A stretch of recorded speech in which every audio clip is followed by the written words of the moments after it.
Sa isang bayan na malaki ang papel at populasyon ng mga kababaihan, nakalulungkot na patuloy ang karahasan at pang-aabusong kanilang natatanggap sa lipunan.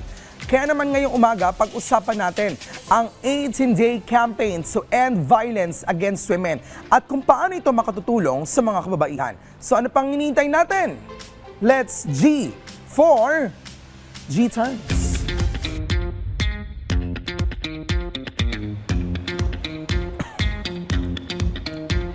Kada taon, ginugrita sa buong Pilipinas ang 18-day campaign to end violence against women mula November 25 hanggang December 12. Layunin ng kampanya na itigil ang karahasan sa mga kababaihan at palaganapin ang respeto at proteksyon sa karapatang pantao ng mga babae.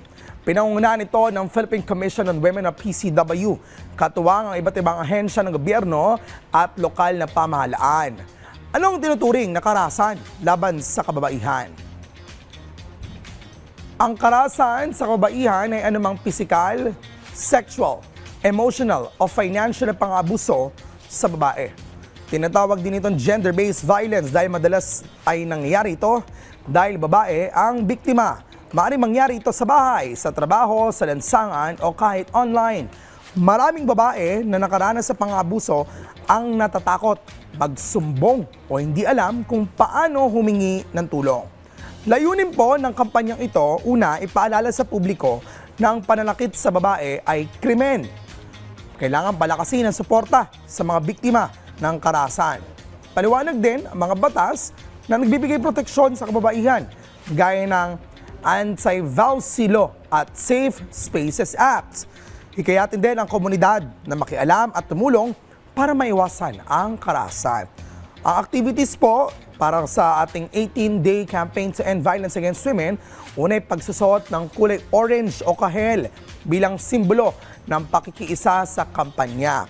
Magbibigay din ng impormasyon sa mga barangay, paaralan at opisina tungkol sa mga maaaring maging karahasan sa mga kababaihan na hindi dapat gawin.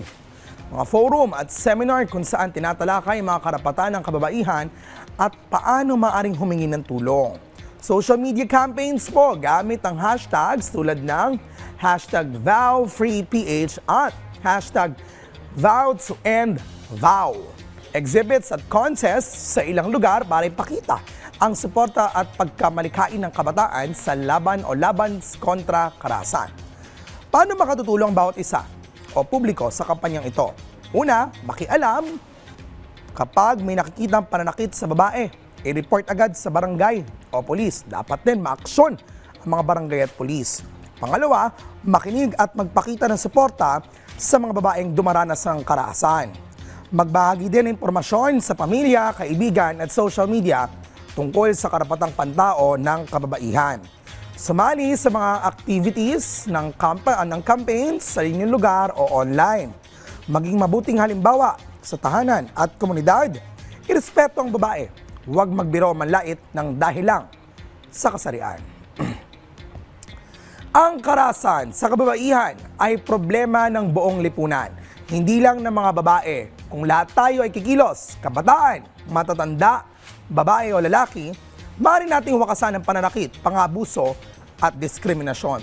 Sama-sama tayong bumuo ng ligtas, pantay at makataong komunidad para sa lahat. Yan po muna ating napag-usapan dito pa rin sa G-Turns.